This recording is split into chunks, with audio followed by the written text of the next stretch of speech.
seu agachamento está ruim? Você sente dor na lombar, dor nos joelhos, por mais que você alinhe, tente ajustar, ponha pé para lá, pé para cá, tente fazer ajustes, você sente que tem algo errado? Fica comigo nesse vídeo que hoje eu vou trazer para vocês alguns pontos para vocês entenderem melhor o agachamento e como que a gente pode estar alinhando de forma correta e vocês parem de sentir essas dores e desconforto.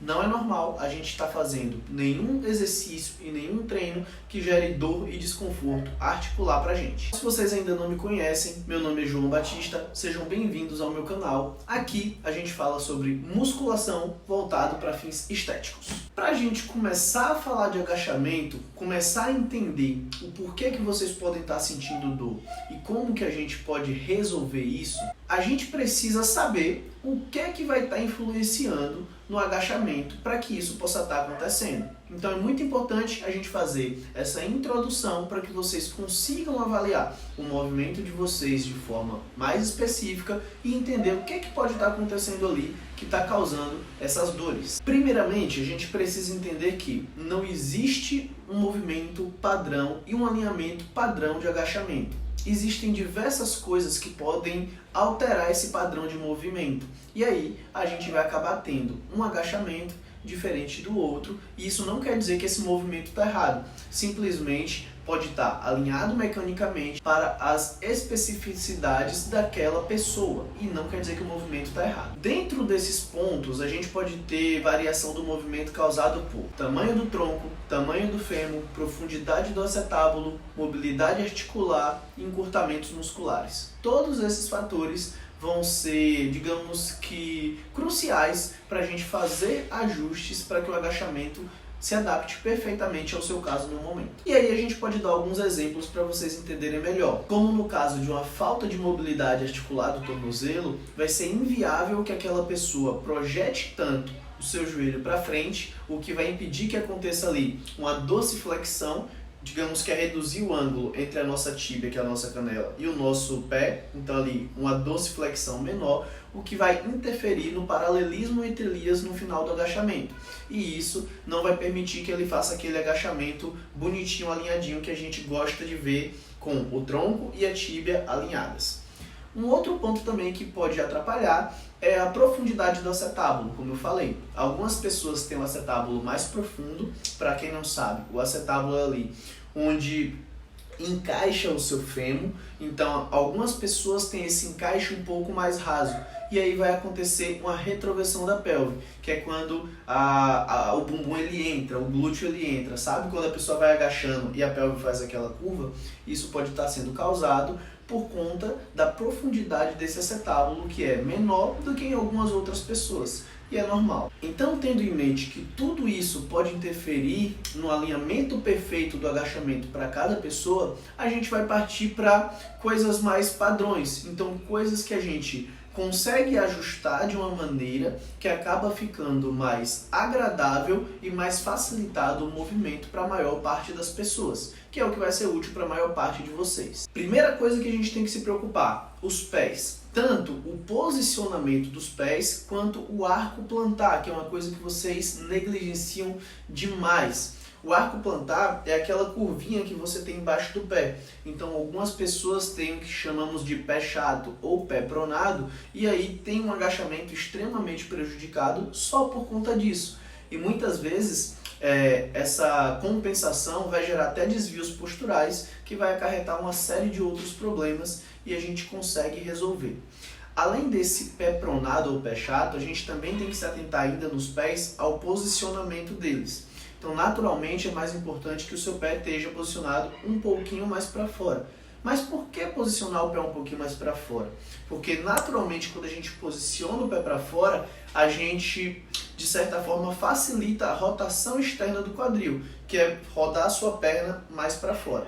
Um erro muito comum que vocês cometem é de girar o pé para fora e não fazer uma rotação externa do quadril. Então você aponta o pé para fora, mas o joelho continua apontando para dentro.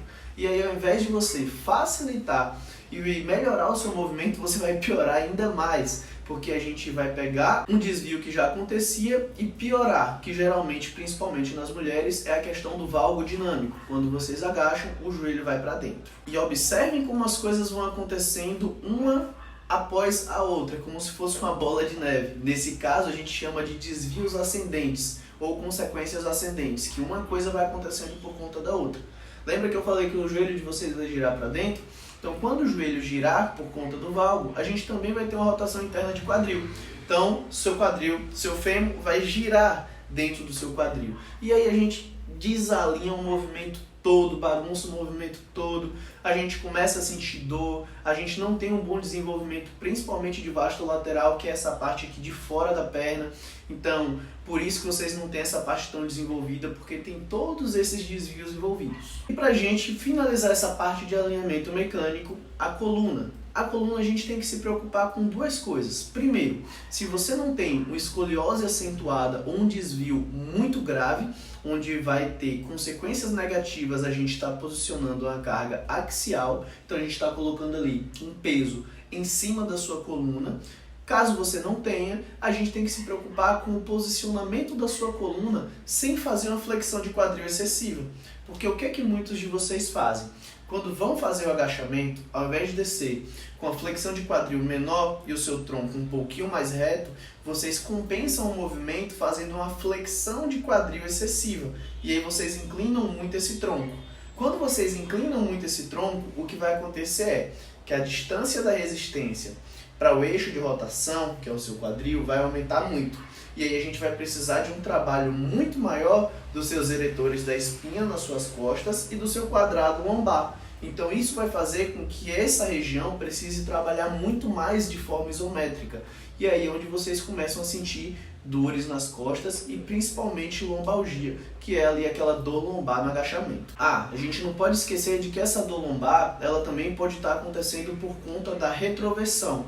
Lembra quando eu falei para vocês que em alguns casos a pelve ela encaixa, ela entra? Então, se essa retroversão ela for excessiva e muito antes da hora, isso também pode estar gerando problemas na sua execução. E para finalizar com chave de ouro, um segredo guardado a 7 chaves, que a maior parte de vocês negligencia e que se vocês soubessem a importância, vocês não estariam negligenciando, que é a manobra de bracing, galera. Muita gente nunca nem ouviu falar, algumas pessoas já ouviram falar, mas não conseguem fazer. Para dar uma resumida básica para vocês conseguirem entender, manobra de brace é uma manobra onde a gente vai conseguir contrair de forma eficaz todas as musculaturas do nosso abdominal. Para quem não sabe, nosso abdominal não é uma musculatura só, então a gente tem uma série de músculos ali, então o transverso, reto do abdômen e algumas outras. Quando a gente não faz uma contração do abdominal de forma eficaz, então quando a gente não ativa o bracing, ou realiza a manobra de bracing, a gente não consegue realizar a estabilização do core.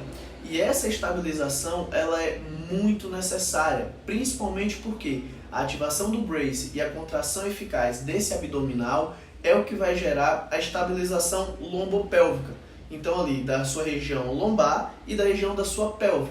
Se a gente não tem uma região lombopélvica estabilizada, a gente dificilmente vai conseguir ter um agachamento eficaz. Primeiro, porque a sua lombar pode retroverter, fazer esse movimento que eu falei. Segundo, porque você não vai ter essa região com uma boa estabilidade para realizar o exercício. Terceiro, a gente pode ter um drop pélvico, então ao invés da sua pelve ela descer alinhadinha, ela vai descer desalinhada, o que vai gerar uma série de desvios, uma série de assimetrias, pode gerar dor, vai gerar uma ativação menor em uma região ali do glúteo médio nessa estabilização. Então a gente acaba gerando uma série de coisas que não é tão legal para a gente estar gerando. Só para vocês terem ideia, tem gente que sempre sentiu dor no agachamento em uma série de outros exercícios. E só da gente pegar a manobra de bracing e realizar ela de maneira eficaz, a gente acaba com 60%, 70% das dores. Às vezes a gente até zera as dores quando a gente está com todo o resto do alinhamento feito e a manobra de bracing entra ali como a cereja do bolo. Se você está começando a treinar agora, se você está buscando resultados estéticos, se você entrou na academia, quer entender melhor como tudo funciona, ou até mesmo quer parar de ser feito de besta por um que um fala, outro fala, um excesso de informações, e você fica perdido, vou deixar um link aqui na descrição, que é o e-book que eu elaborei,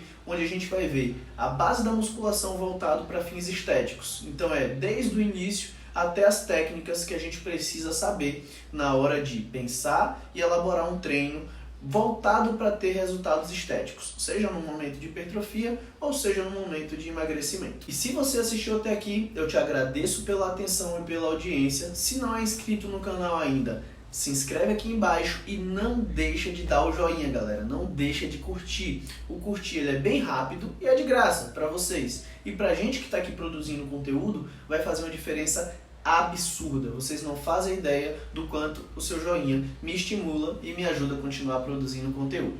Tá? Espero que vocês tenham gostado do vídeo. Tamo junto e let's bora!